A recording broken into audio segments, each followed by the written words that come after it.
The gunshot shattered the opera house silence, and Valentino Moretti's world tilted as his 6-year-old son crumpled in his arms, blood blooming across the boy's chest. But it wasn't the bullet that stopped Valentino's heart.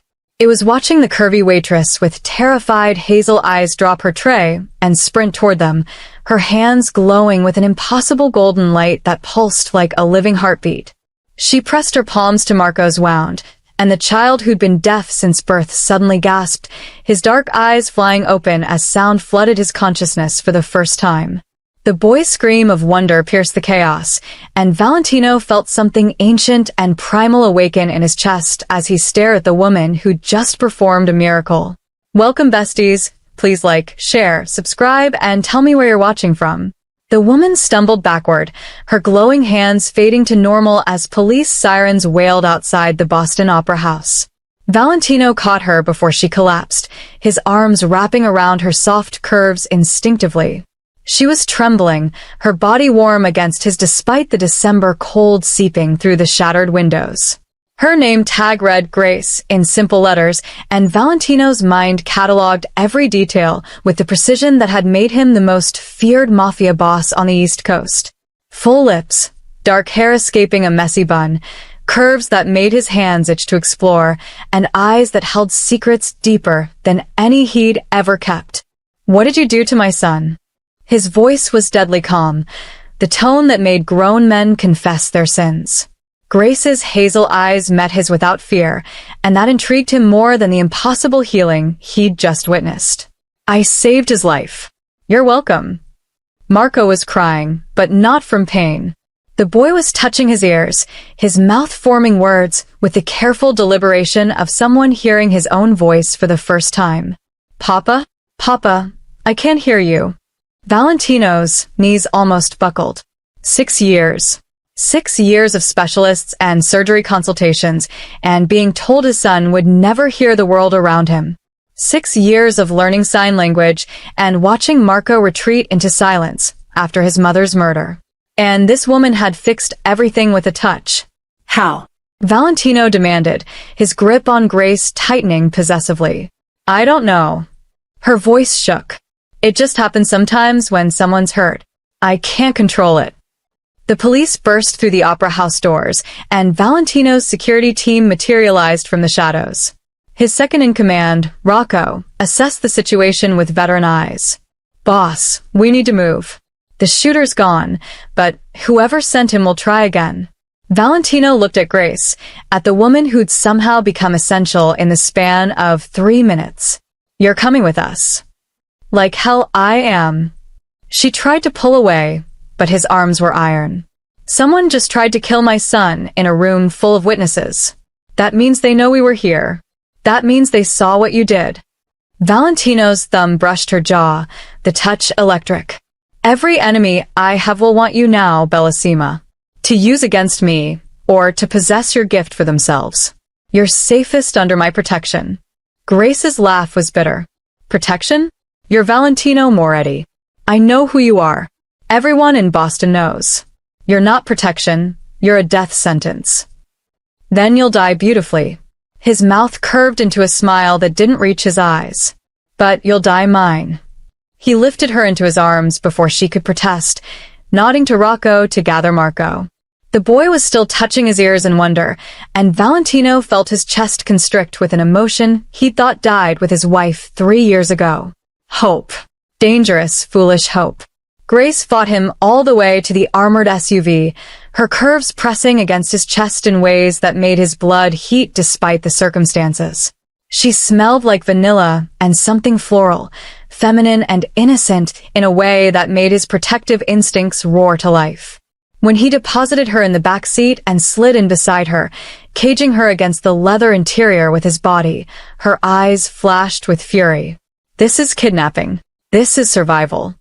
Valentino fastened her seatbelt himself, his fingers lingering on her waist longer than necessary. "Mine and yours.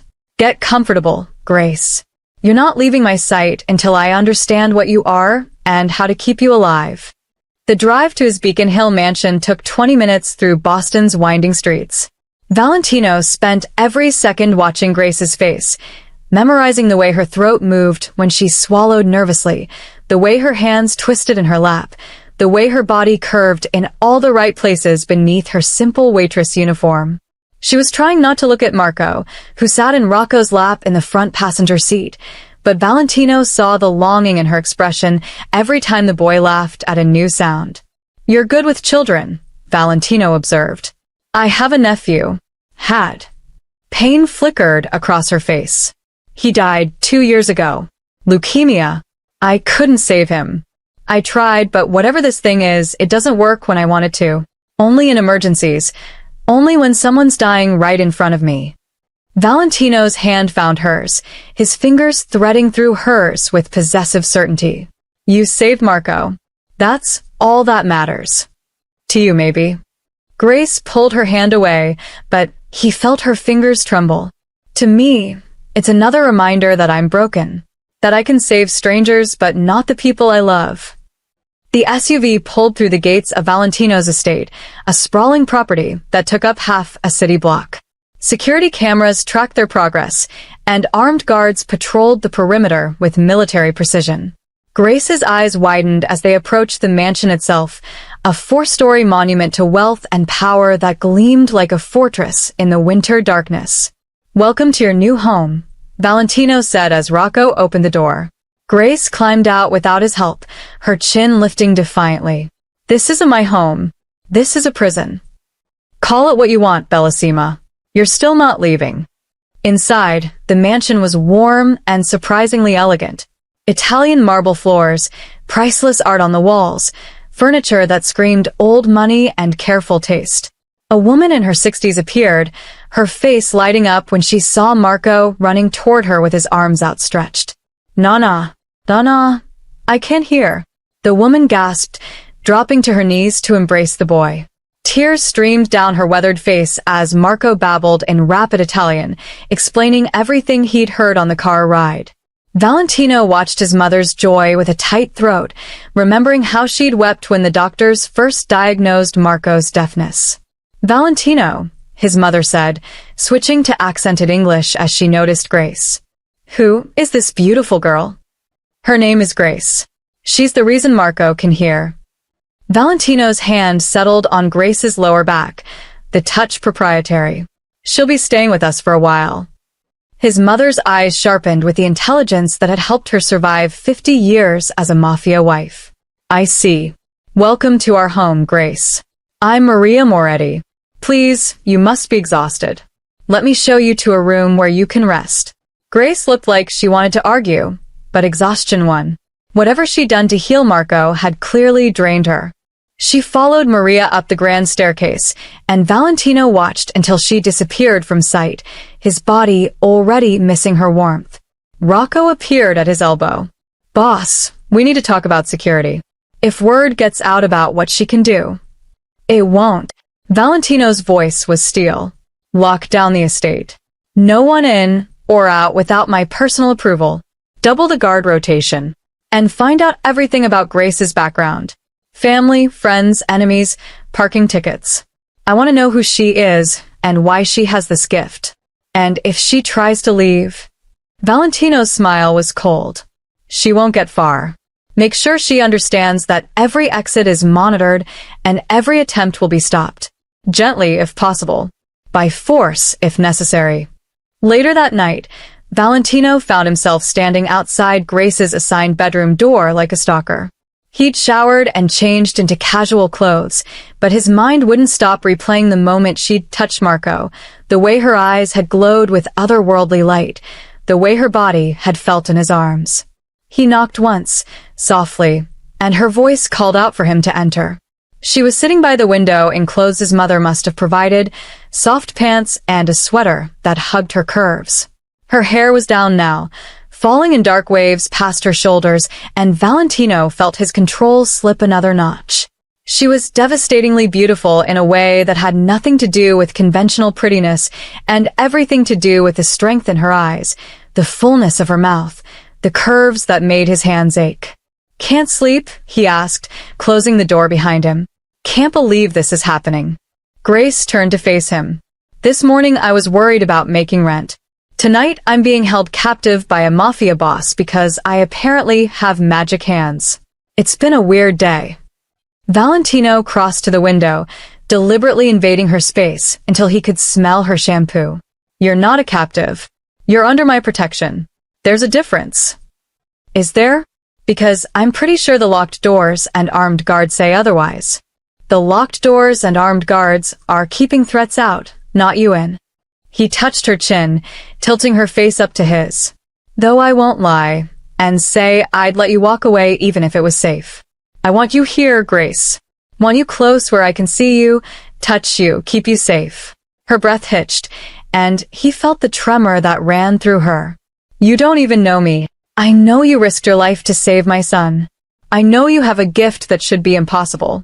I know you're brave and beautiful and so damn soft in all the right places that I can barely think straight. His thumb brushed her lower lip.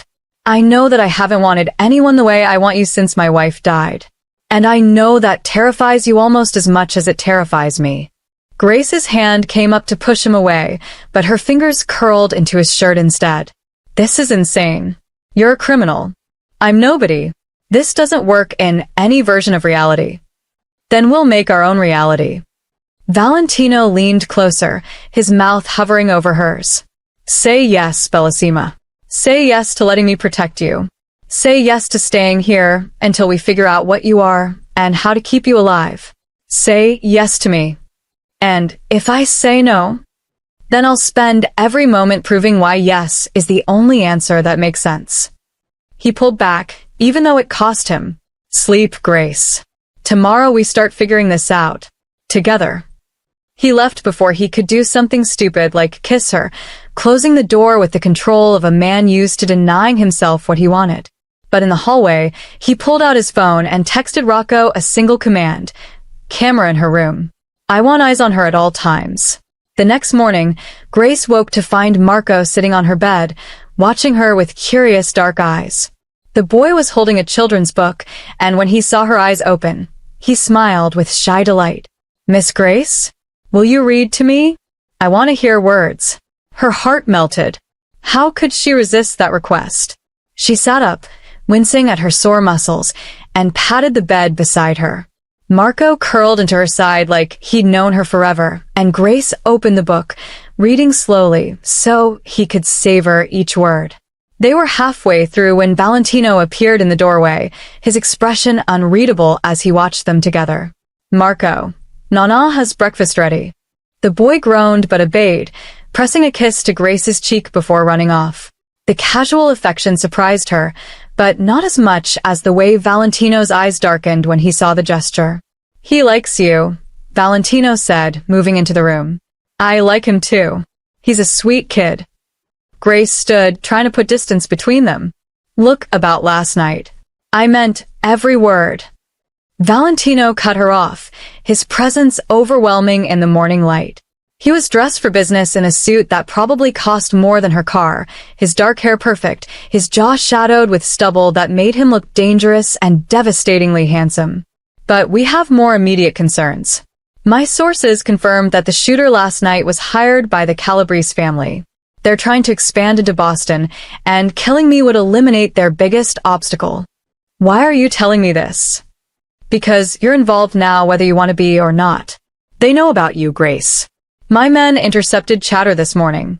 The Calabrese want her gift, and they'll do anything to get it. He moved closer, backing her against the wall with predatory grace. That means you stay here, where I can protect you. That means you follow my rules. That means you let me keep you safe even if you hate every second of it. Grace's hands pressed against his chest, but she didn't push him away. And what do I get in return for my cooperation? Everything. His hand cupped her face, thumb stroking her cheekbone. Protection, security, anything you need or want. Name it, and it's yours. But more than that, you get me, Grace. My loyalty, my protection, my obsession. Because I'm already obsessed with you, Bellissima. Already thinking about you every moment. Already planning ways to make you smile, to hear you laugh, to see that light in your eyes when you look at Marco. That's not healthy. Probably not. His smile was predatory. But I stopped pretending to be a good man a long time ago. I'm selfish and possessive and dangerous. But with you, I'll be all those things in the best possible way. I'll destroy anyone who threatens you.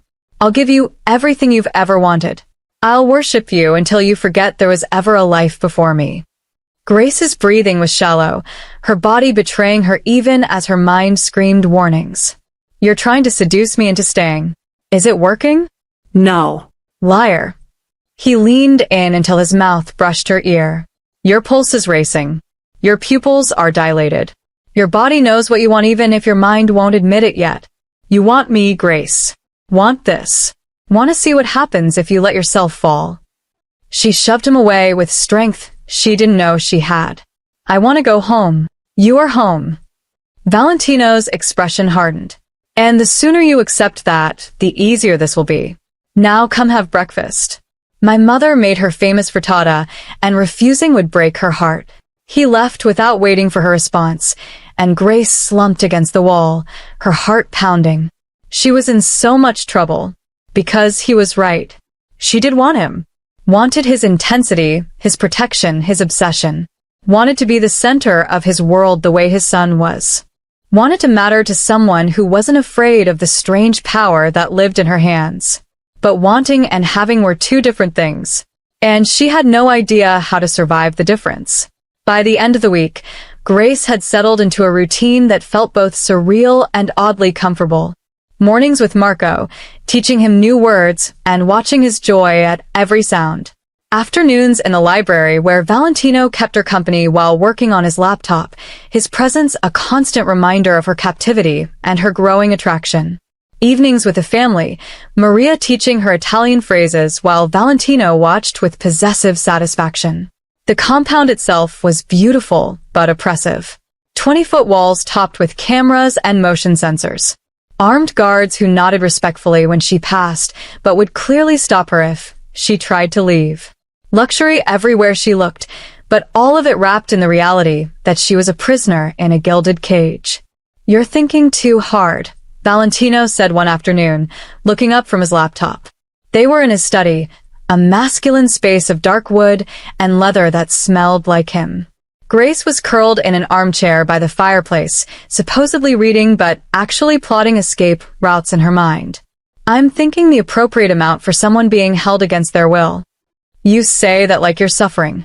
Valentino closed his laptop and moved to crouch in front of her chair, his hands settling on the armrests to cage her in. But I've seen how you smile at Marco.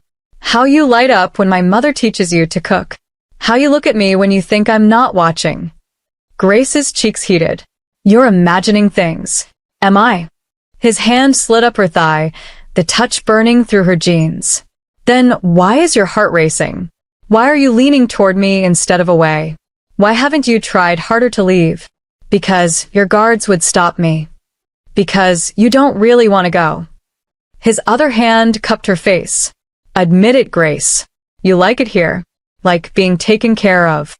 Like not having to worry about bills or rent or whether you'll eat today. Like having Marco look at you like you hung the moon. Like having me look at you like I want to devour you. Valentino. He kissed her.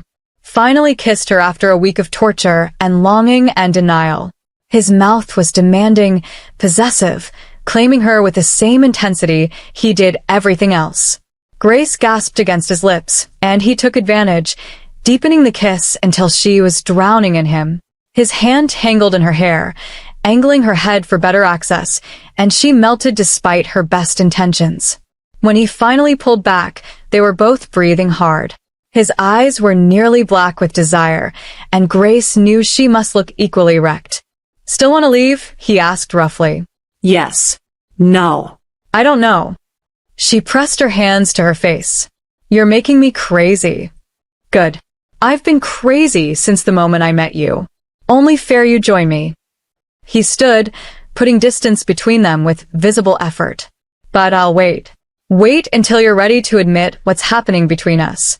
Wait until you stop fighting and let yourself feel. And if that never happens, then I'll have wasted a lot of cold showers. His smile was wolfish. But it will happen, Bellissima. Because I'm patient when I want something. And I've never wanted anything more than I want you." That evening, Grace was helping Maria prepare dinner when the older woman fixed her with a knowing look. "My son, he is stubborn, like his father." Grace focused on chopping vegetables. "I've noticed, but he is also good man, good father. He would be good husband too, right, woman?"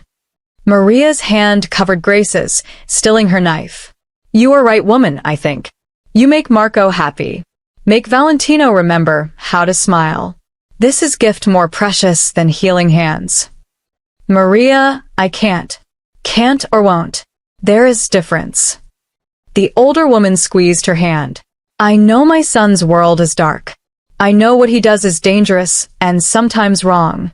But I also know he protects this family with everything he has. Would die for any of us without hesitation. This kind of loyalty, this kind of love, it is rare. Do not throw it away because you are afraid." Grace met her eyes. "What if I'm not enough? What if I can't survive in his world? You already surviving. Already stronger than you know. Question is, will you stop surviving and start living?" Maria smiled. "Think about it, Cara. But not too long. Moretti men, they do not wait forever." Later that night, Grace couldn't sleep. Maria's words kept circling in her mind, mixing with the memory of Valentino's kiss, the weight of Marco's trust, the strange sense of belonging she felt in this dangerous house. She gave up on sleep around midnight and wandered downstairs, seeking the library and its comforting shelves of books. She didn't expect to find Valentino there, sitting in the dark with a glass of whiskey and a brooding expression. "Can't sleep either?" she asked softly. He looked up, and even in the shadows, she could see the hunger in his eyes. "I'm working. Always working." At midnight, Grace moved closer, drawn by something she couldn't name. Even mob bosses need rest. Not when they're trying not to think about the woman sleeping 2 floors above them. He set down his glass. Not when they're imagining all the ways they want to touch her, taste her, make her scream their name. Grace's breath caught. "Valentino, tell me to stop." He stood, moving toward her with predatory intent. "Tell me you don't want this, and I'll walk away. I'll be the perfect gentleman, the considerate captor. But if you can't say those words, Grace, then I'm going to kiss you again. And this time, I might not stop with just a kiss." She should tell him no, should maintain boundaries, should protect her heart from a man who could destroy her with a word. But when he reached her, when his hands framed her face with devastating gentleness, she couldn't form the words, could only whisper his name like a prayer as his mouth descended on hers. This kiss was different. Slower, deeper, more thorough. He kissed her like he had all the time in the world, like nothing else mattered except the taste of her, the feel of her, the way she responded to his touch. His hands slid into her hair, down her back, splaying across her hips to pull her against him. She could feel his arousal, hard and insistent, and instead of frightening her, it made her bold. Her hands slid under his shirt, exploring the planes of his chest, the muscles that rippled under her touch. He groaned against her mouth, the sound primal and desperate, and lifted her onto the desk behind them. Books scattered, papers fell, and neither of them cared. Grace. Her name was a benediction and a curse. "Tell me to stop. Don't stop." She pulled him closer, wrapping her legs around his waist. "Please don't stop." Something in him snapped. He kissed her like a starving man, his hands everywhere, learning her curves, mapping her body with possessive thoroughness. She arched into his touch, gasping when his mouth found the sensitive spot below her ear, moaning when his hands cupped her breasts through her thin sleep shirt. "You're so soft," he murmured against her skin. "So perfect. I want to worship every inch of you. Want to learn what makes you sigh, what makes you beg, what makes you fall apart in my arms." Grace couldn't form words, could only feel. Feel his hands removing her shirt with shaking fingers. Feel his mouth blazing a trail down her throat, across her collarbone, lower until she was mindless with need. Feel the moment he lifted her into his arms and carried her not to her room, but to his. His bedroom was masculine and surprisingly neat, dominated by a massive bed that he laid her on like she was precious. The moment stretched, both of them breathing hard, both knowing this was a point of no return. Last chance, Valentino said hoarsely. Last chance to tell me no. Grace reached for him, pulling him down to her. I don't want to tell you no. I want you, Valentino. Want this. Want you. He came to her with a sound that was half relief, half triumph, and the rest was heat and sensation and connection that went beyond physical. He touched her like she was sacred, like every curve was a gift to be treasured. He kissed her until she forgot her name, forgot her fears, forgot everything except the way he made her feel. Wanted. Cherished. Safe. When he finally made her his, moving inside her with controlled power that slowly unraveled into desperate need, Grace felt something crack open in her chest. Something that had been locked away since her nephew died, since she decided that caring too much only led to pain. But here, in Valentino's arms, with his name on her lips and his hands holding her like she might disappear, she couldn't keep her heart locked anymore. The pleasure built between them, growing with every movement, every kiss, every whispered word in Italian that she didn't understand but felt in her soul. When she finally shattered, Valentino was right there with her, catching her as she fell, following her into bliss with her name on his lips. Afterwards, he held her close, his hands gentle on her skin, his heartbeat steady under her cheek. Grace knew she should feel regret, should worry about what this meant, should protect what was left of her heart. But wrapped in his arms, safe in his bed, she couldn't find the energy to care about tomorrow's problems. Stay, Valentino whispered into her hair. Not because I'm making you. Not because it's safer. Stay because you want to. Because this matters. Because we matter. Grace closed her eyes, feeling tears slip down her cheeks. I'm scared. I know, Bellissima. I'm scared too. Scared of how much I already need you. Scared of what I'll do if you leave. Scared that I'm not good enough for you. His arms tightened. But I'm more scared of letting you go. So stay. Let me prove that this is real. Let me show you that we can work. Okay, she whispered. Okay. She felt him smile against her temple, and then exhaustion pulled her under. She slept in his arms, dreamless and content, not knowing that across the city, his enemies were already planning their next move. Not knowing that loving him would cost more than she ever imagined. Not knowing that by morning, everything would change. Grace woke to find the bed empty and cold, panic flooding her chest before she could stop it. The sheets still smelled like Valentino, sandalwood, and something uniquely him, but his absence after the night they'd shared felt like abandonment. She sat up, wrapping the sheet around her naked body, and that's when she saw it. A single red rose on his pillow with a note in elegant handwriting. Had to handle business. Didn't want to wake you. You looked too peaceful, too beautiful. Stay in the house today, Bellissima. Something's coming, and I need to know you're safe. V. Grace pressed the note to her chest, relief and frustration warring inside her. She'd given herself to him completely. Broken down walls she'd spent years building, and he'd left her alone to face the morning after.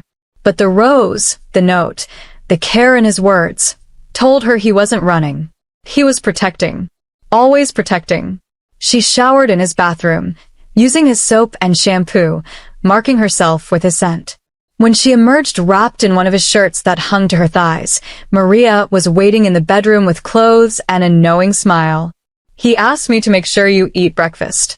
Said you would try to skip it and work yourself into worry. The older woman's eyes were warm. My son, he knows you already. This is good sign. Grace dressed in the jeans and sweater Maria brought, trying not to blush at the obvious conclusion about where she'd spent the night. Maria, about Valentino and me, is none of my business what two adults do. Maria waved a hand dismissively. But I tell you this, Kara. I see way he looks at you. Is same way his father looked at me. Like you are everything. Like world could burn and he would only see you. This kind of love. It is blessing and curse. But mostly blessing. Downstairs, Marco was waiting with barely contained excitement. The moment he saw Grace, he launched into rapid Italian, his words tumbling over each other. Grace caught maybe one word in three, but his joy was universal. He says you made Papa smile this morning. Maria translated with amusement. Says Papa was whistling in the shower and never whistles. Says this means you are magic for Papa too, not just for Marco's ears. Grace's heart squeezed. Tell him I'm glad his Papa is happy. The morning passed in domestic normalcy that felt surreal given her circumstances. She helped Marco with a puzzle, listened to Maria's stories about Valentino's childhood, tried not to check her phone every 5 minutes for word from the man who'd turned her world upside down. By noon, she was restless with worry, pacing the library like a caged animal. That's when Rocco appeared, his expression grim. Miss Grace, the boss wants you in his office. Now. And he said to bring Marco, and stay close to me. Fear spiked through her. What's wrong? Just come. Quickly. The office was in a wing of the house Grace hadn't explored, a heavily secured area that required keycard access and retinal scans. Inside, Valentino was surrounded by monitors showing security feeds, his phone pressed to his ear, his expression colder than she'd ever seen it. When he noticed her, something softened fractionally. Lock it down, he said into the phone. No one in or out until I give the word. He hung up and crossed to Grace, his hands framing her face. Are you all right? Did anyone approach you today? Anything unusual? I'm fine. What's happening? The Calabrese made their move. Valentino's jaw was tight. They hit 3 of my businesses this morning. Burned a restaurant, shot up a warehouse, planted a bomb at my downtown office. No casualties yet, but it's a message. They're coming for me, which means they're coming for everything I care about. Grace glanced at Marco, who was playing with blocks in the corner, oblivious to the danger.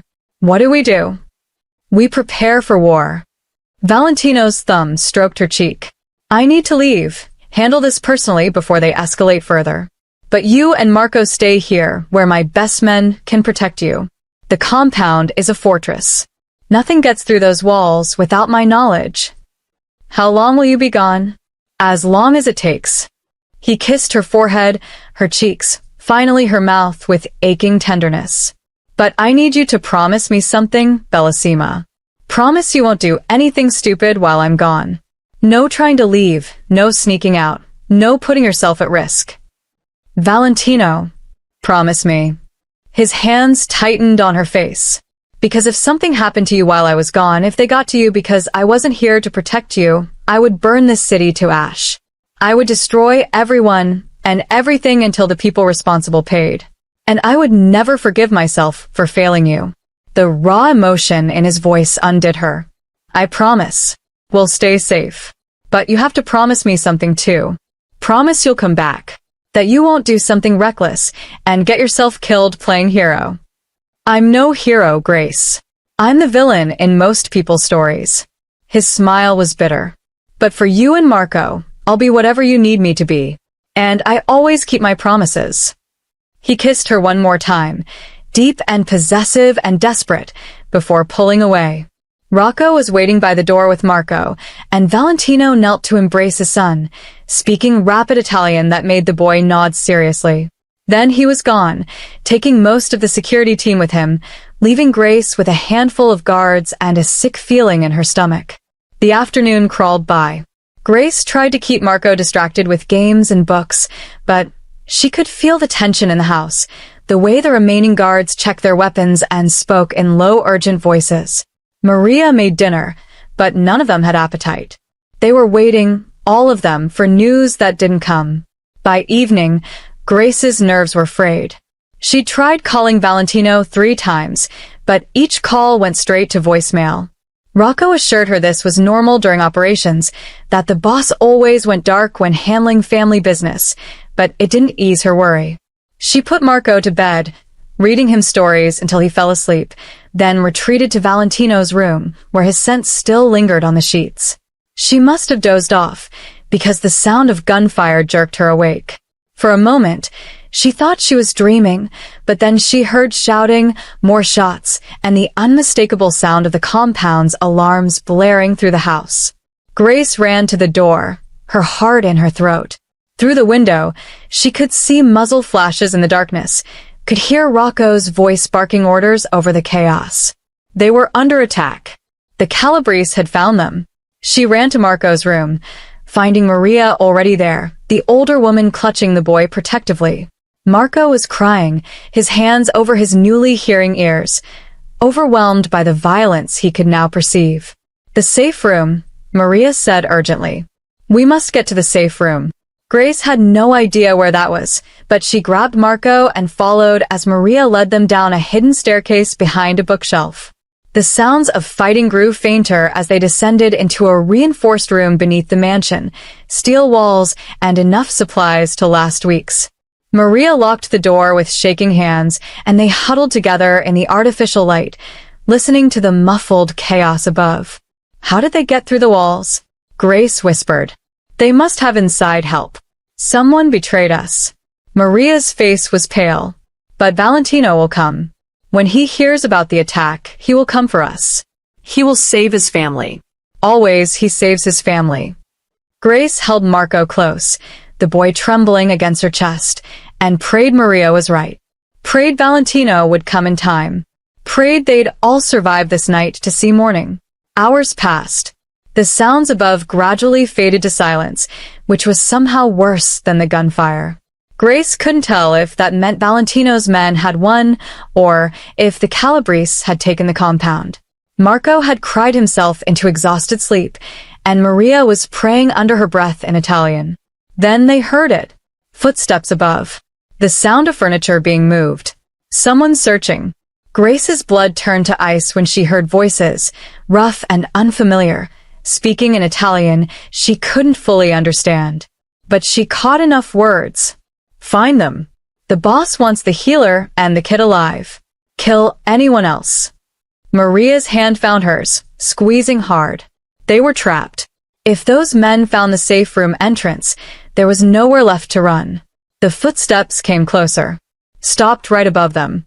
Grace held her breath, holding Marco tighter, praying to a god she wasn't sure believed in her. The moment stretched, endless and suffocating. Then she heard the most beautiful sound in the world. Gunfire different from before. Controlled bursts followed by shouts of pain and surprise. The footsteps above scrambled, running, and more shots echoed through the house. Someone was fighting back. Valentino, Maria breathed. He's here. The battle raged for what felt like hours, but was probably only minutes. Then, finally, blessed silence. Grace was too terrified to move, too afraid this was a trick, until she heard his voice. Grace. Marco. Where are you? We're here. Grace's voice cracked. We're in the safe room.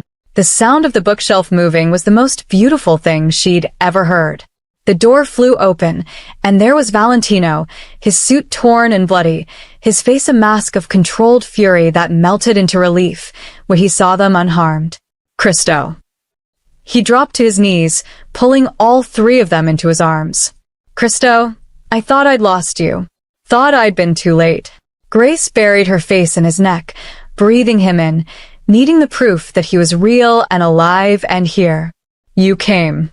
I knew you'd come. Always. His hands were shaking as they moved over her, checking for injuries. Always, Bellissima. Nothing in this world could stop me from getting to you. Marco was crying again, but these were tears of relief. Maria was thanking God in rapid Italian, and Grace was just holding on to the man who'd torn through his enemies to save them, the man she'd somehow fallen in love with despite every reason not to. It's over, Valentino said finally, his voice rough. The Calabrese are finished. The men who attacked us are dead. The ones who sent them will wish they were dead by the time I'm done. But you're safe now. All of you. I promise you're safe. He helped them out of the safe room, and Grace tried not to look at the bodies scattered through the house, the blood on the marble floors, the evidence of violence that had invaded their sanctuary. Valentino's men were already cleaning up, removing the dead, securing the perimeter. Rocco appeared, wounded but alive, his arm in a makeshift sling. Status. Valentino demanded. We lost 4 men. 3 more wounded, but stable. But we got all of them, boss. Every last Calabrese soldier who came through those gates. Rocco's expression was grim. They had inside help like we suspected. Giovanni. He gave them the security codes and guard rotations. Valentino's face went cold. Where is he now? Basement. Waiting for you. Good. Because we're going to have a very long conversation about the price of betrayal. Valentino turned to Grace, his expression softening fractionally. Take Marco and my mother upstairs. Get cleaned up, try to rest. I have business to attend to, but I'll come to you when I'm done. Grace wanted to argue, wanted to beg him not to do whatever he was planning to do to the man who'd betrayed them. But she saw the cold determination in his eyes and knew nothing she said would change his course. Some lines, once crossed, required blood payment. That was the world he lived in. The world she'd chosen by staying. Don't take too long, she said softly. And come back to me in one piece. I need to check those wounds properly. His smile was sharp and deadly. As my lady commands. He kissed her once, hard and possessive, before disappearing into the depths of the house. Grace led Maria and Marco upstairs, helping them both wash and change, tucking Marco into bed with promises that everything would be all right now. But she couldn't stop thinking about what Valentino was doing in that basement, couldn't stop imagining the violence of his retribution. She was in his bathroom, washing blood off her hands that wasn't hers, when he finally returned. She heard him enter the bedroom, heard the sound of his gun being set on the nightstand, heard his exhausted sigh. When she emerged, he was sitting on the edge of the bed, his head in his hands, looking more vulnerable than she'd ever seen him. Valentino? He looked up, and the anguish in his eyes stole her breath. I killed him, Giovanni. We grew up together. He was like a brother. And I killed him with my own hands for betraying my family. Grace crossed to him, standing between his legs, her hands cupping his face. I'm sorry. I'm so sorry you had to do that. I'm not. His arms wrapped around her waist, pulling her close. He put you and Marco at risk. He let those animals into my home. There's no forgiveness for that. No mercy. But Grace, I need you to understand something. What? This is who I am. What I am. I'm a killer. A monster. I do terrible things to protect what's mine, and I'll do them again without hesitation if anyone threatens you or Marco. His eyes searched hers. If that's too much, if you can't live with that, you need to tell me now. Because after tonight, after what almost happened, I can't let you go. Won't let you go. You're mine, Bellissima. Mine to protect, mine to cherish, mine to love. And I need to know if you can accept that. Grace saw the fear beneath his confession. Fear that she'd reject him, leave him, choose safety over the dangerous intensity of his love. But she'd already made her choice. Had made it the moment she'd heard his voice calling for her through the chaos. Had made it when she'd realized she'd rather face danger with him than security without him. I accept it. Accept you. All of you. Even the parts that should terrify me. She kissed him softly. Because you're mine too, Valentino. Mine to love, mine to stand beside, mine to share this impossible life with. And I'm not going anywhere. His control shattered. He pulled her onto the bed, kissing her with desperate intensity, his hands mapping her body like he needed to reassure himself she was real and whole in his. She helped him out of his ruined suit, her own clothes disappearing until they were skin to skin, heart to heart. This time was different from their first night. Slower, deeper, weighted with everything they'd survived and everything they felt. He touched her like she was precious, like she might vanish if he wasn't careful. She touched him like he was her anchor, the thing keeping her grounded in a world that had tilted sideways.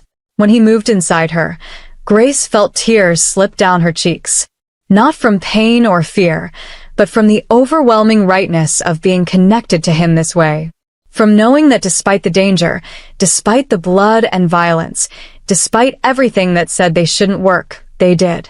They fit. They belonged. I love you, Valentino whispered against her lips. Cristo, I love you so much it terrifies me. I love you too. Grace's hands tangled in his hair. I love you too. They moved together, finding their rhythm, building towards something that was more than physical pleasure. It was connection, commitment, a promise spoken in gasps and moans and whispered words. When they finally fell over the edge together, Grace felt something click into place in her soul. Something that said she was home. That whatever came next, they'd face it together. Afterwards, Valentino cleaned her gently, his touch reverent, before pulling her into his arms. Tomorrow, we handle the Calabrese leadership.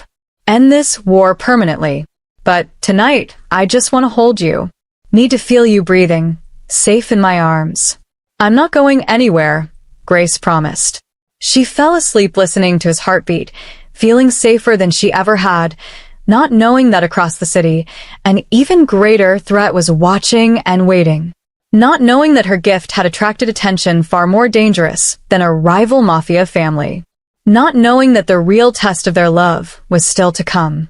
The following morning brought a strange sense of normalcy despite the previous night's attack. The house had been cleaned, the bodies removed, the damage repaired with the efficiency of people accustomed to violence and its aftermath. Grace woke alone again, but this time found Valentino in the kitchen with Marco, the two of them making pancakes with more enthusiasm than skill. Papa burned 3, Marco announced cheerfully in Italian that Grace was starting to understand better. Nana said he is hopeless in kitchen. Your Nana is wise, Valentino said, ruffling his son's hair before pulling Grace close for a kiss that made her blush. But I improve with practice. Like other things. The heat in his eyes made her cheeks burn hotter. Valentino, your son, is learning that his father is madly in love with his beautiful Grace. Valentino's grin was unrepentant. This is good lesson. Maria bustled in, took one look at her son's attempt at breakfast, and shooed both men away from the stove. Within minutes, she'd salvaged the meal, and they were sitting together as a family, laughing at Valentino's culinary disasters, the previous night's violence feeling like a distant nightmare. But reality intruded after breakfast when Rocco arrived with updates.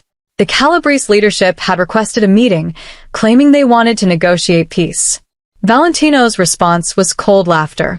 They attack my home, threaten my family, and now want peace? Tell them to go to hell. Better yet, tell them I'm coming for them. Every single one who gave the order, or carried it out. They wanted war, and now they have it. Boss, they're offering something in exchange for ceasefire. Rocco's expression was troubled. Information about Grace's gift. About where it comes from, and who else knows about it. Grace's blood ran cold. What do they know? They claim there are others like you. People with gifts, abilities that shouldn't be possible. They say there's an organization tracking these people, studying them, and that you're on their radar. Rocco looked at Valentino. They're saying if we don't negotiate, they'll sell information about Grace to this organization. Let them know exactly where to find her. Valentino's fury was palpable. His fist slammed into the table hard enough to crack the wood. They threaten her again? After last night? Do they have a death wish? We need to hear what they know, Grace said quietly. If there are others like me, if there's some organization hunting us, I need to understand what I'm dealing with. What we're dealing with. Absolutely not. This is trap. Probably. Grace took his hand. But it's also our only lead on what I am and why. Don't you want to know why your son can suddenly hear? Don't you want to understand what happened that night in the opera house? Valentino stared at her, war playing out across his face. Finally, he nodded. We meet them. But on my terms, my territory, with every precaution in place. And Grace, you stay here where it's safe. Like hell I do. This is about me. I'm coming. Grace. I'm coming, Valentino. You said I'm yours, which means we face things together. So either we go together, or I'll find a way to follow you. Your choice. He looked at Rocco, who shrugged. She's got Moretti stubborn. You're doomed, boss. Despite the tension, Valentino's lips twitched. Fine. But you wear a vest, stay in the vehicle with armed guards, and if anything goes sideways, you run. Promise me. I promise. The meeting was set for that evening at a neutral location, an abandoned warehouse on the waterfront that had once been Moretti territory before the Calabrese expansion. Valentino spent the afternoon making preparations, positioning his men, planning contingencies, preparing for every possible outcome. Grace watched him work with fascination and growing trepidation. This was his world. Cold strategy, calculated violence, leadership that demanded absolute loyalty. By evening, she was a bundle of nerves. Maria helped her dress in dark clothes and fitted her with a Kevlar vest that felt heavy and foreign. Marco clung to her, sensing something was wrong, and Grace had to promise 3 times that she'd come back before he'd let her go. The drive to the warehouse was tense. Valentino sat beside her in the back seat of the armored SUV, his body coiled like a spring, ready for violence. Rocco drove, with 2 more vehicles full of armed men following. They arrived to find the Calabrese already there, 5 vehicles parked in a semicircle, men positioned strategically. "Stay in the car," Valentino ordered, his hand cupping Grace's face. "No matter what happens, you stay in this car until Rocco says it's safe." Capice. "I understand. Be careful. Always." He kissed her hard, then stepped out into the night. Grace watched through the tinted windows as Valentino approached the Calabrese contingent, Rocco and 3 guards flanking him. An older man stepped forward from the opposing side, his silver hair gleaming under the warehouse lights. They spoke, too quietly for Grace to hear, but she could read Valentino's body language. Tense, aggressive, barely controlled fury. Then she saw it. A flash of movement in the warehouse's upper windows. A glint of metal that could only be a rifle scope. They'd been betrayed. This was an ambush. "Gun!" Grace screamed, throwing open the SUV door despite her promise. "Valentino, gun." Everything happened at once. The sniper fired, aiming for Valentino. Rocco shoved him aside, taking the bullet meant for his boss. Valentino's men opened fire on the Calabrese. The older man drew his own weapon, and Grace was running toward Valentino with no thought for her safety, only knowing she had to reach him. She tackled him as another shot cracked through the air, her body covering his, the Kevlar vest taking the impact that would have killed him. Pain exploded through her back, but she heard his voice, felt his arms wrapping around her. "Grace. Christo, Grace. I'm okay."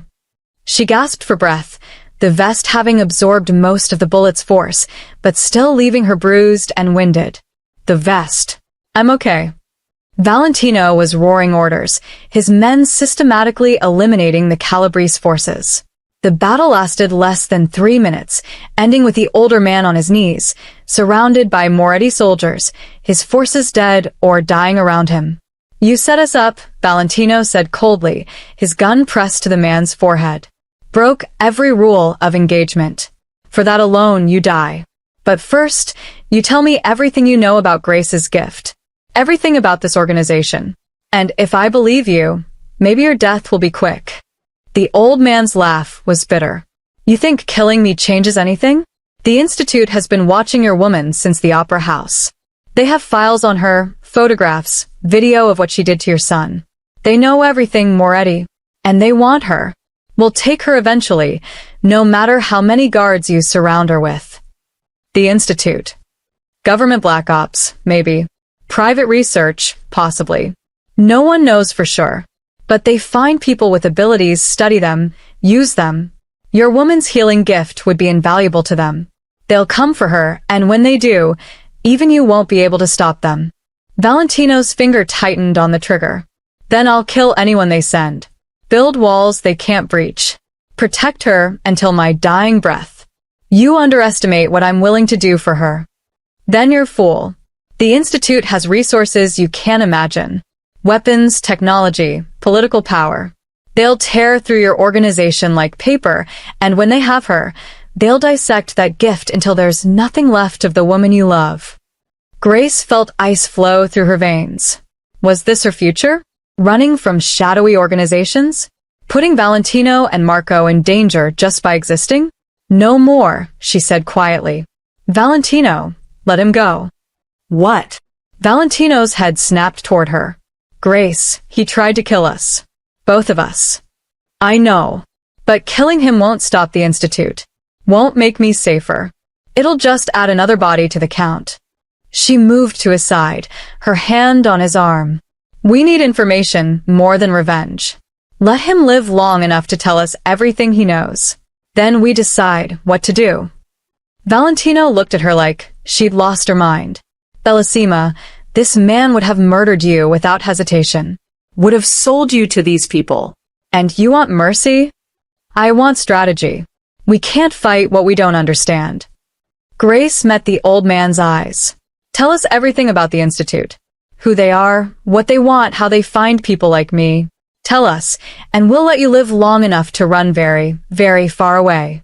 The old man studied her, then nodded slowly. Smart girl. Smarter than your man in this moment. All right, I'll talk.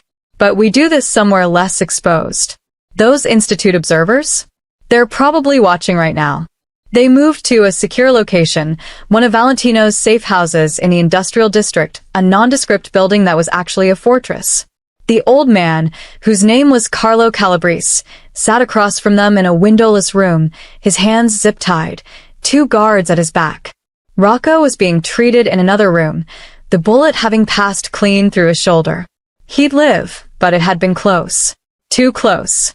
Grace sat beside Valentino, his hand gripping hers like a lifeline, his body still vibrating with barely controlled rage at how close he'd come to losing her.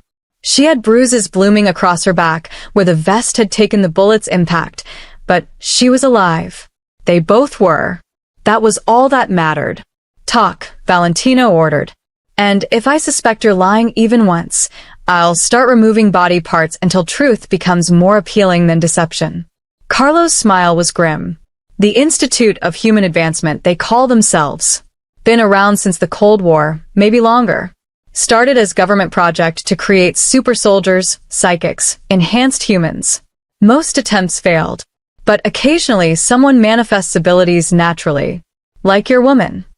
How do they find these people? Grace asked. Surveillance mostly. They monitor hospitals for unexplained recoveries, police reports for impossible events, social media for rumors and speculation. The Opera House shooting was sloppy, too public. Too many witnesses saw what she did. That put her on their radar immediately. Carlo's eyes were calculating. They've been compiling data on her for weeks now. Your address, your routine, your connection to Moretti. They're just waiting for the right moment to extract her. Valentino's hand tightened on hers painfully. Let them try. I'll bury anyone they send. You don't understand. These aren't street thugs or rival families. These are trained operatives with military hardware and government backing. They can make entire criminal organizations disappear, Moretti. What makes you think you're special? Because I have something worth protecting. Something worth dying for. Valentino's eyes blazed. And I have resources you're underestimating. Money, connections, people loyal to death. If this institute wants Grace, they'll have to go through an army first. Then they will. Carlo shrugged. Question is, how many people die before you accept the inevitable? Your men? Your mother? Your son? He looked at Grace. Is your gift worth all their lives? Grace felt like she'd been punched. Was it? Was saving strangers in moments of crisis worth putting everyone she'd come to love at risk? She thought of Marco's joy at hearing, of Maria's warm acceptance, of Valentino's devastating love. Could she live with herself if they died protecting her? Grace, no. Valentino turned her to face him, reading her thoughts. Don't you dare. Don't you dare consider leaving to protect us. We're stronger together. Safer together. Are we? Or am I just a target on your back? You're my heart. My reason for being better than I am. My son adores you. My mother loves you. And I need you like I need air. His hands framed her face. Whatever we face together. That's not negotiable. He's right, you know. Carlo's voice was almost sympathetic. Running won't save you. Institute will find you wherever you go. Better to stay with someone powerful enough to fight back. Even if it's ultimately futile. Enough. Valentino stood, his patience exhausted. You've told us what we needed to know. Now you get your chance to run. But Carlo, understand this. If I ever see you again, if you ever threaten my family again, if you breathe my name in the wrong company, I'll hunt you to the ends of the earth. And your death will take days. Carlo was released with nothing but the clothes on his back, dumped at the edge of the city with a warning that all Calabrese operations were now forfeit. Valentino had won the war, consolidated territory, eliminated his rivals. But the victory felt hollow with the Institute's shadow hanging over them. Back at the mansion, exhaustion finally caught up with Grace. The adrenaline crash hit hard, leaving her shaking and nauseous. Valentino carried her to their room, helping her out of the vest and ruined clothes, his touches gentle despite the fury still simmering beneath his control. "Let me see your back." Grace turned, and she heard his sharp intake of breath at the massive bruise spreading across her shoulder blades, purple and black and angry. His fingers traced the edges with devastating gentleness. "You could have died. That bullet could have found a gap in the vest, could have hit your neck or head." His voice was rough with emotion. Grace, you promised to stay in the car. Promised to stay safe. I saw the sniper. Saw him aiming at you. I couldn't just sit there and watch you die." She turned to face him. "Would you have stayed in the car if our positions were reversed?" "That's different." Why? "Because you're the man. Because you're the powerful mafia boss who's supposed to protect the helpless woman." Grace's anger sparked. "I chose this life, Valentino. Chose you, chose this family, chose the danger that comes with it. That means I get to fight too. Get to protect the people I love too." "You don't understand what you're asking. The violence, the blood, the constant threat." "I understand perfectly." She moved closer, her hands on his chest. "I understand that you've been alone in this for so long that you've forgotten what partnership means. But I'm not another soldier to command. I'm your equal, your partner, your woman. And partners protect each other." Something in him broke. He pulled her close, his face buried in her neck, his body shaking with emotion he'd been holding back. "I can't lose you. Can't survive it. Already lost one wife. Can't lose another." "You won't. I'm not going anywhere." Grace held him tight, ignoring the pain in her back. "But you have to let me stand beside you, not behind you. Let me be strong too." They stood like that for long minutes, holding each other, drawing strength from their connection. Finally, Valentino pulled back, his eyes red but clear. "All right. We face this together. But we do it smart. We prepare, we plan, we make ourselves harder targets than the Institute thinks we are." He kissed her softly. "And we start by finding out everything we can about them. Every weakness, every operation, every person involved. Knowledge is power, and we need all the power we can get." Over the next few weeks, Valentino transformed the mansion into a military installation. More guards, better weapons, surveillance systems that would put the Pentagon to shame. He hired private investigators to dig into the Institute, offering obscene amounts of money for any information. Grace trained with Rocco, learning to shoot, to fight, to protect herself and Marco if Valentino wasn't there. And through it all, their love deepened. Stolen moments between strategy sessions. Quiet nights after Marco went to bed. Mornings waking tangled together, safe in their fortress. Grace painted in the studio Valentino set up for her, and he'd watch her work, fascinated by her talent. She learned Italian from Maria, and Valentino's eyes would heat when she whispered to him in his native language. Marco thrived, his hearing improving daily, his vocabulary expanding. He called Grace Mama one morning at breakfast, and both she and Valentino froze. The boy looked worried until Grace pulled him into her arms, tears streaming down her face. "Say it again, Piccolo. Please say it again. Mama." Marco's smile was radiant. "You are my mama now, yes? Papa said I could call you Mama if you want." Grace looked at Valentino over Marco's head, seeing the hope and love in his eyes. "Yes, baby. I'm your mama. Always." Maria wept with joy.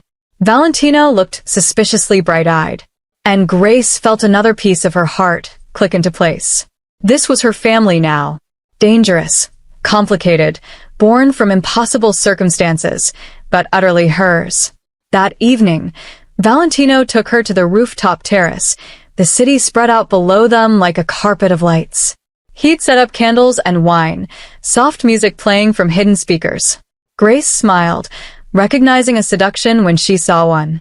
"What are you planning, Mr. Moretti?" "Nothing nefarious. Merely setting the scene for something I should have done weeks ago." He pulled a small velvet box from his pocket, and Grace's breath caught.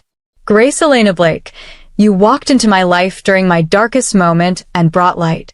You saved my son, captured my heart, and showed me that love could survive anything.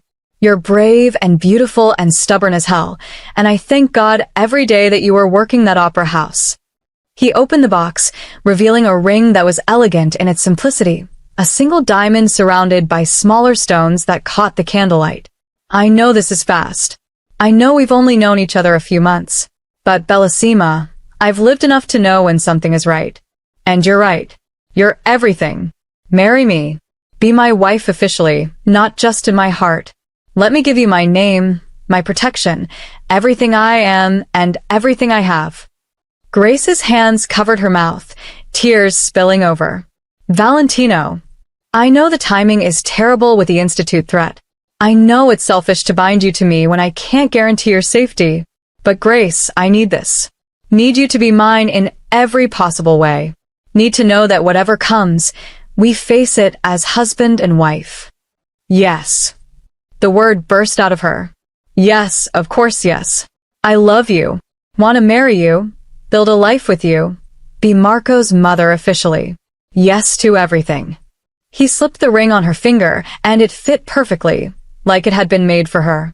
Then he was kissing her, deep and thorough and full of promise, his hands in her hair, her body pressed against his.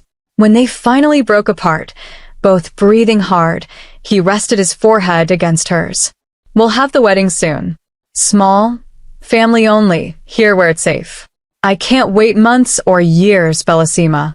I need you to be my wife now. Then make me your wife now."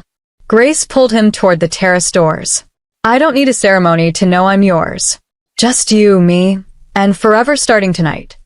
They made love under the stars, on soft blankets Valentino had somehow prepared, surrounded by candlelight and the sound of the city below. It was tender and passionate and perfect, a claiming that went both ways. When Valentino whispered wife against her skin, Grace responded with husband, and it felt like the truest thing she'd ever said. Afterwards, wrapped in his arms, Grace felt peace settle over her. Whatever came next, whatever the Institute tried, they'd face it together. As partners, as lovers, as husband and wife in all but legal documentation. 2 weeks, Valentino murmured into her hair. 2 weeks, and we make it official. Priest, rings, vows, everything. Will you marry me in 2 weeks, Grace? I'll marry you tomorrow if you want. 2 weeks gives me time to prepare. To make sure our wedding day is perfect and safe. He kissed her temple. And to finish constructing the bunker beneath the estate. If the Institute comes, we'll have a place to hide Marco and my mother, somewhere even military-grade weapons can't breach. Grace tensed. You think they'll come that soon? I think they'll come eventually, and I intend to be ready. But tonight, let's not think about threats and danger. Tonight, let's just be us. A man who loves his woman. A woman who loves him back. Everything else can wait until morning. They fell asleep under the stars, and Grace dreamed of a future where the Institute was just a bad memory, where she and Valentino grew old together, where Marco had siblings and the mansion filled with laughter instead of fear. She didn't know those dreams would be tested far sooner than she expected. The Institute came 3 days before the wedding. Grace was in the garden with Marco, teaching him the names of different flowers in both English and Italian, when the first smoke canister sailed over the wall. She had seconds to register what was happening before gas began flooding the compound, thick and acrid and fast-acting. Marco, run. She grabbed his hand, sprinting toward the house even as her vision blurred. Get to Nana. Go. The boy ran, and Grace tried to follow, but the gas was too strong. Her legs gave out, and she collapsed onto the grass, consciousness fading as figures in gas masks surrounded her. She heard Valentino's roar of fury from somewhere inside the house, heard gunfire, and then nothing but darkness pulling her under. She woke in a sterile room. White walls and fluorescent lights, her wrists restrained to a hospital bed. Panic flooded through her, and she yanked at the restraints uselessly. A door opened, and a woman in a lab coat entered, her smile clinical and cold. "Miss Blake, welcome to the Institute. I'm Dr. Sarah Chun, head of research. We're very excited to study your remarkable gift. Let me go." Grace's voice was hoarse. "You have no right." "We have every right. You're a national security asset, Miss Blake. Your ability to heal could save countless lives, advance medical science decades. All we need is to understand how it works. Run a few tests. Nothing invasive, I promise." "You're lying." Grace could see the surgical instruments on the tray beside the bed, could see the cameras recording everything. "You're going to dissect me like an experiment. Only if necessary." Dr. Chen's smile never wavered. "But let's start with something simple.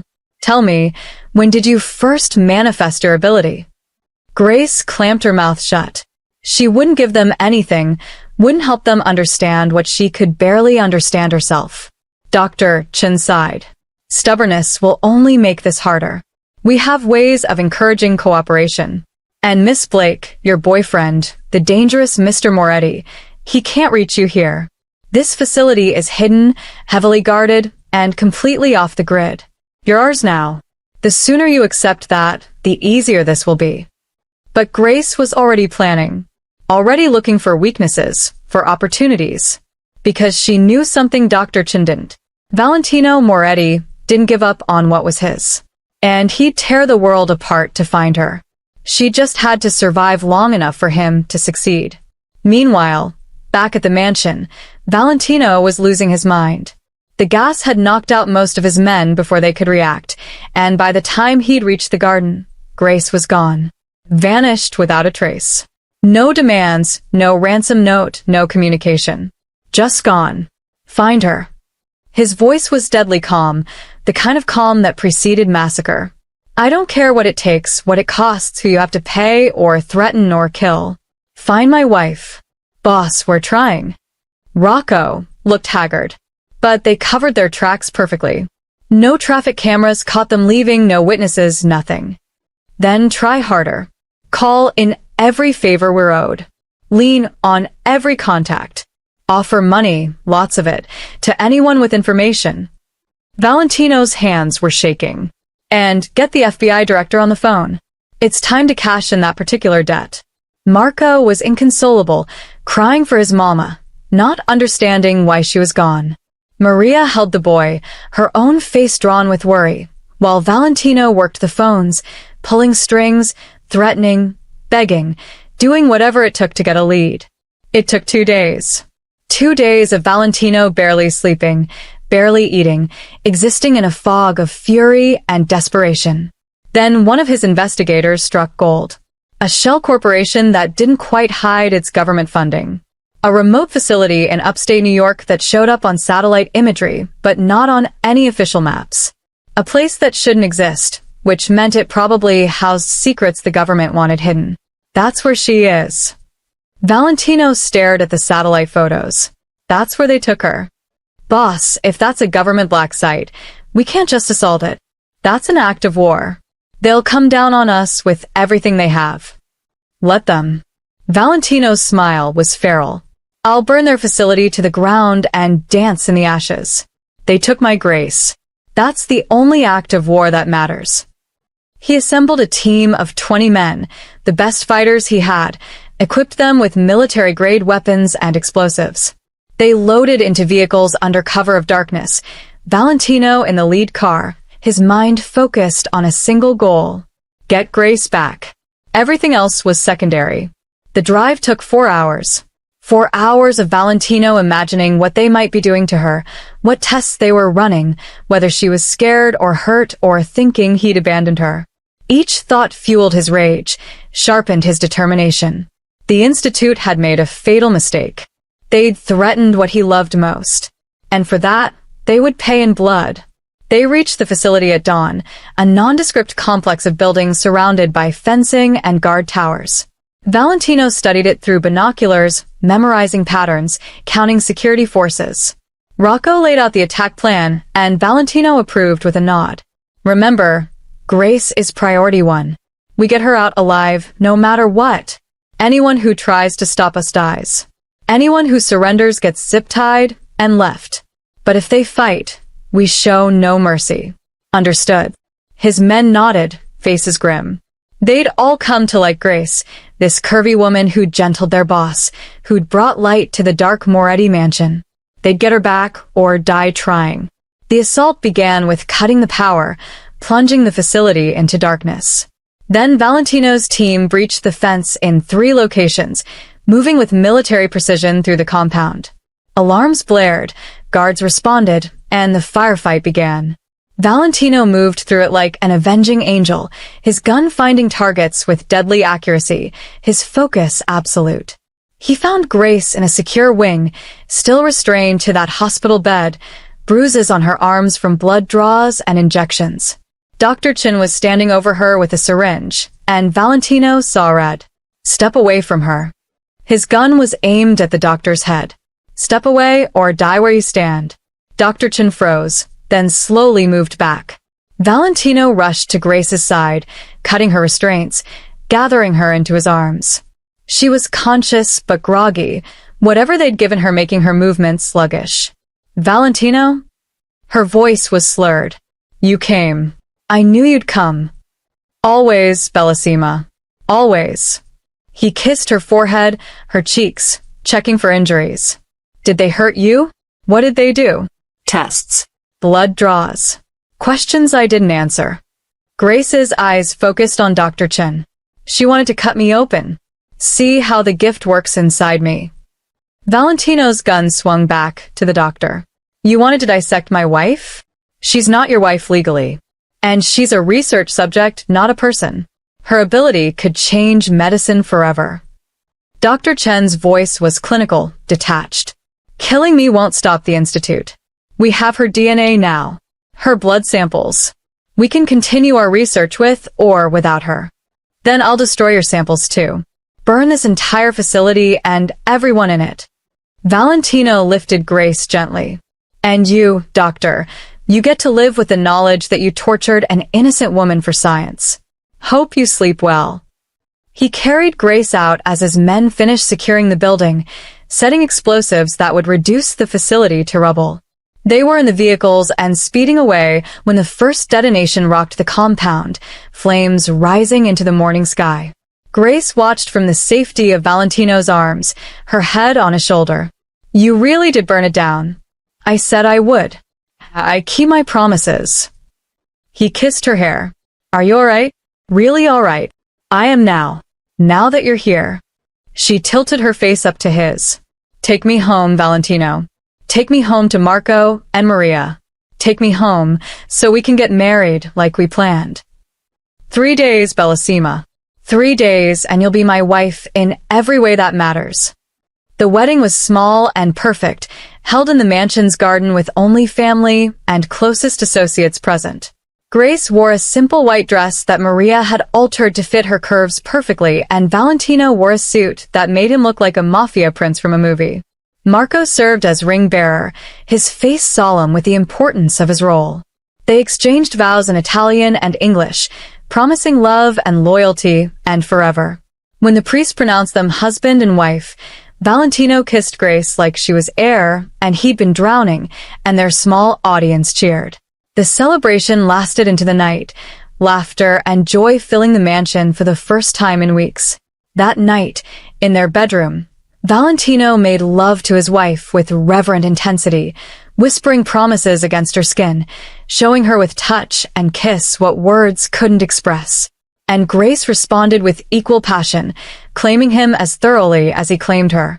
I want to give you a daughter, Valentino murmured afterwards, his hand on her flat stomach. Want to see you round with my child, glowing and beautiful. Want Marco to have siblings. Grace smiled, pressing his hand harder against her stomach. Then we should probably keep practicing. For the sake of giving Marco siblings, of course. Of course. His grin was wicked. I'm nothing if not dedicated to family planning. They laughed and loved and fell asleep tangled together, not knowing that Grace was already carrying his child. Not knowing that in 2 weeks, she'd wake with morning sickness and take a test that would show 2 pink lines. Not knowing that their happiness was just beginning. 3 months later, Grace stood in the mansion's nursery, hand on her growing belly, watching Valentino paint the walls a soft yellow. Marco was helping, getting more paint on himself than the walls, chattering excitedly about being a big brother. The institute hadn't returned. The FBI director, under pressure from Valentino's blackmail and genuine horror at the facility's activities, had shut down the research program. Dr. Chun was under investigation. The threat was neutralized, at least for now. Grace had learned to control her gift better, able to summon the healing light with concentration rather than only in emergencies. She volunteered at a children's hospital twice a week, helping kids that medicine couldn't reach. Always careful, always watched by Valentino's guards. But no longer afraid. What do you think, Mama? Marco held up his paint-covered hands. Is good. It's perfect, Bambino. Grace ruffled his hair. Your little sister is going to love it. Or brother, Valentino interjected. Could be a boy. It's a girl. Trust me. Grace smiled at her husband. A little girl who will have her father wrapped around her tiny finger. Like her mother has me wrapped around hers. Valentino crossed to her, pulling her into his arms despite the paint on his hands. Ti amo, Mowgli. My beautiful, stubborn, miraculous wife. I love you too, Marito. Grace kissed him softly. My dangerous, protective, impossible husband. Thank you for finding me. For fighting for me. For giving me this life, this family. Thank you for saving my son. For healing my heart. For being brave enough to love a man like me. His hand covered hers on her belly. For giving me everything I never knew I needed. They stood like that, surrounded by half-painted walls and their excited son, the afternoon sun streaming through the windows. A mafia boss and a woman with impossible gifts, bound by love forged in danger, strengthened by trials, and proven unbreakable. 6 months later, Grace gave birth to a healthy baby girl they named Isabella, after Valentino's grandmother. She had her father's dark hair and her mother's hazel eyes, and the moment Valentino held her, Grace saw tears stream down his face. She's perfect. You're perfect. Everything is perfect. He kissed Grace's sweaty forehead. Thank you for her. Thank you for all of it. Marco, now 7, peered at his sister with wonder. She's so small, Mama. Will she be able to hear like me? Yes, Piccolo. She'll hear everything. Your voice will be the first she recognizes. And so the Moretti family grew, thrived, loved. Valentino eventually transitioned much of his business to legitimate operations, tired of risking what he'd built with Grace. They raised their children in safety, surrounding them with love and protection. Marco grew into a fine young man who became a doctor, using his second chance at life to help others. Isabella became an artist like her mother, painting the beauty she saw in a world her parents had made safe for her. Through it all, Valentino and Grace's love never wavered. Through danger and peace, through trials and triumphs, through every sunrise and sunset, they chose each other. Again and again and again. Because some love stories begin in darkness and violence and impossible circumstances. But the best ones, the truest ones, they shine all the brighter for it. They prove that love can heal, can save, can transform even the most broken souls into something beautiful. And Grace and Valentino's love was the truest kind. The kind that survives everything. The kind that changes the world. The kind that lasts forever.